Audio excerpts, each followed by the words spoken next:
വിശ്വഗുരു ശ്രീ മോദിജി ഇങ്ങനെ വലിയ രീതിയിൽ ഡൊണാൾഡ് ട്രംപുമൊക്കെയായി ബന്ധം പുലർത്തി.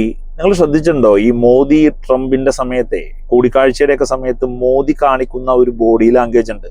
വർഷങ്ങളായി പരിചയമുള്ള സുഹൃത്തുക്കൾ ഒരു വലിയ ഇടവേളയ്ക്ക് ശേഷം കണ്ടുമുട്ടുമ്പോൾ കാണിക്കുന്ന ഒരു സ്നേഹപ്രകടനമൊക്കെ ഇങ്ങനെ വലിയ രീതിയിൽ, അത് ട്രംപിൽ നിന്ന് നമുക്ക് അങ്ങനെ തോന്നിയിട്ടില്ല. ട്രംപ് അതിനിങ്ങനെ ഒന്ന് നിന്ന് കൊടുക്കുന്നതായിട്ടാണ് തോന്നുന്നത്. പക്ഷെ മോദി ഇങ്ങനെ ആഘോഷിക്കാറുണ്ട് മാധ്യമങ്ങളുടെ മുമ്പിൽ, ലോകരാജ്യങ്ങളുടെ മുമ്പിലൊക്കെ ആ ഒരു ബോഡി ലാംഗ്വേജ് കൊണ്ട്. അങ്ങനെയൊക്കെയാണല്ലോ ഈ വിശ്വഗുരുപ്പട്ടം സ്വയം ചാർത്തുന്നതും BJP-ക്കാർ അതെടുത്ത് മേലങ്കി പോലെ അണിഞ്ഞു നടക്കുന്നതല്ല അതുകൊണ്ടാണല്ലോ. അപ്പോ ഇന്നലെ നമ്മൾ ശരിക്കും കണ്ടുപഠിക്കേണ്ട ഒരു കാര്യം നടന്നിട്ടുണ്ട്.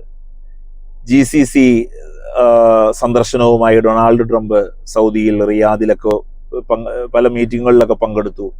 ട്രംപ് ഫ്ലൈറ്റിൽ വന്ന് ഇറങ്ങുന്നത് മുതൽ പല സൗദി നേതാക്കന്മാരെയും കണ്ടു. ഒടുവിൽ സൽമാൻ രാജാവിനെ കണ്ടു. GCC രാജ്യങ്ങളിലെ പല നേതാക്കന്മാരുമായും ഒക്കെ ട്രംപ് കൂടിക്കാഴ്ച നടത്തുന്നുണ്ട്. അവിടെ ട്രംപിന്റെ ബോഡി ലാംഗ്വേജിൽ മറ്റുള്ളവരുടെ മുമ്പിൽ വലിയ പ്രമാണിത്വത്തോടെ നിൽക്കുന്ന ട്രംപ്, ഏത് രാജ്യത്ത് പോയാലും ട്രംപിന്റെ പൊതുവായിട്ടുള്ളൊരു ബോഡി ലാംഗ്വേജ് അങ്ങനെയാണല്ലോ.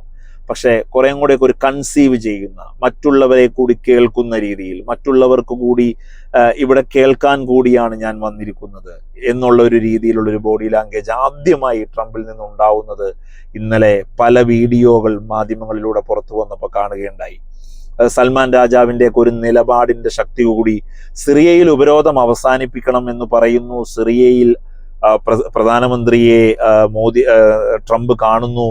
വലിയ രീതിയിലുള്ള നിലപാടുകൾ വളരെ പെട്ടെന്ന് ട്രംപിനെ കൊണ്ടെടുപ്പിക്കുന്നതിൽ സൗദി ഭരണകൂടം വിജയിക്കുന്നു. ഗസയിൽ വെടിനിർത്തൽ വളരെ പെട്ടെന്നുണ്ടാവണം. ഗസ ഒരു സ്വന്തം സ്വയരാഷ്ട്രമായി വളരെ പെട്ടെന്ന് പ്രഖ്യാപിക്കണം. ആ കാര്യങ്ങളൊക്കെ ചർച്ച നടക്കുന്നുണ്ട്.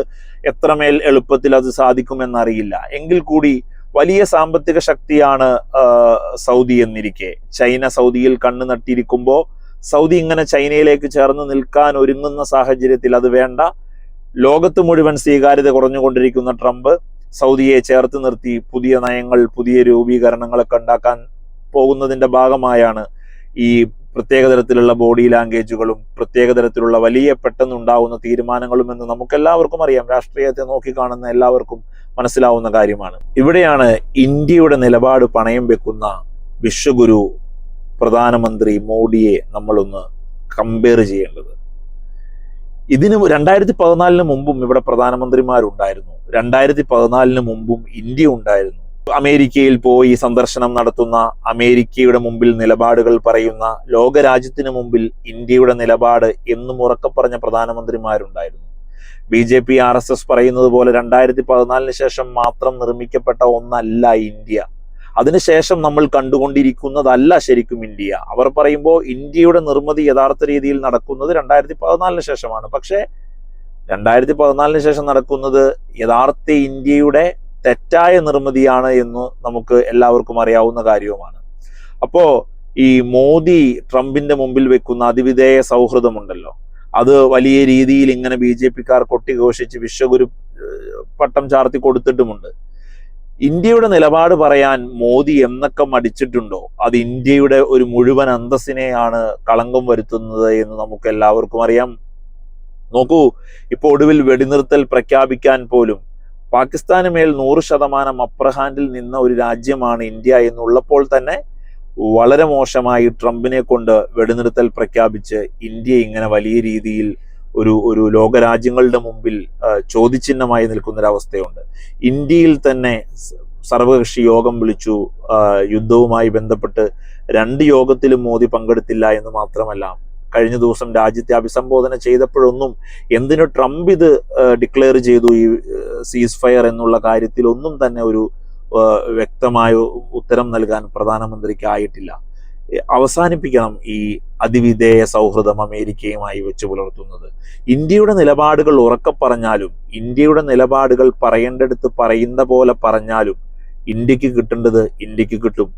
ഇന്ത്യയെ അങ്ങനെ പെട്ടെന്ന് അവഗണിക്കാൻ പറ്റുന്ന ഒരു രാജ്യമല്ല കാരണം ഇവിടെ വലിയ രീതിയിലുള്ള പോപ്പുലേഷൻ സ്ട്രെങ്ത് ഉണ്ട്. ഇവിടെ വലിയ രീതിയിലുള്ള സൈനിക ശക്തിയാണ് നമ്മൾ. അങ്ങനെ എല്ലാ രീതിയിലും ഒരു ഗ്രോയിങ് ആയിട്ട് നിൽക്കാൻ പറ്റുന്ന, മറ്റു രാജ്യങ്ങൾ ഡിപ്പെൻഡിങ് ആയി നിൽക്കുന്ന ഇന്ത്യ എന്ന മഹാരാജ്യം ഇത്രമേൽ കൂനിക്കൂടി ഇത്രമേൽ വിധേയത്വം കാണിച്ചു നിൽക്കേണ്ട യാതൊരു വിധത്തിലുള്ള കാര്യങ്ങളുമില്ല. അപ്പോ ഈ മോദി വെച്ചു പുലർത്തുന്ന ഈ വിശ്വഗുരുപ്പട്ടം വെറും നാടകമാണ്.